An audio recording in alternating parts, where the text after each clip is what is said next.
పాకిస్తాన్ ప్రధాని షెహబాజ్ షరీఫ్ ఇంక ఓపిక నశించి ఆయన పుతిన్ గారు ఉన్న రూమ్లోకి తలుపు తోసుకుని ఎంటర్ అయిపోయాడు. తలుపు తోసుకుని ఎంటర్ అవ్వడం అంటే ఇది డిప్లొమాటికల్లీ చాలా చాలా పెద్ద వైలేషన్ అండి. ఎందుకంటే పుతిన్ గారు టర్కీ అధ్యక్షుడు ఎర్డగాన్తో మీట్ అవుతున్నారు 1-to-1 మీటింగ్లో. ఆ మీటింగ్లోకి అసలు షెహబాజ్ షరీఫ్ నో ఎంట్రీ అనమాట. అయినా తోసుకుని అక్కడికి వెళ్ళి బలవంతంగా పుతిన్ గారితో షేక్ హ్యాండ్ ఇవ్వడం జరిగింది. అంటే ఇంకా షెహబాజ్ షరీఫ్కి ఎంతటి అవమానం అంటే ఇది ఈరోజు ఎలా అంటే పాకిస్తాన్లో చూస్తే మన బెగ్గర్ దేశాన్ని ఎవరు కలుస్తారు.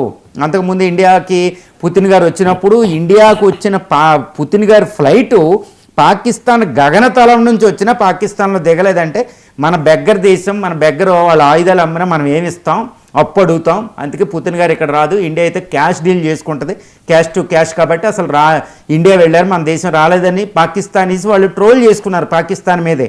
ఇప్పుడు బెగ్గర్ దేశం ఎందుకో పుతిన్ ఎందుకు పట్టించుకుంటారు అనుకుంటూ వాళ్ళు చేస్తున్నారు. ఇంటర్నేషనల్లో ఒక సెన్సేషనల్ న్యూస్ అయింది.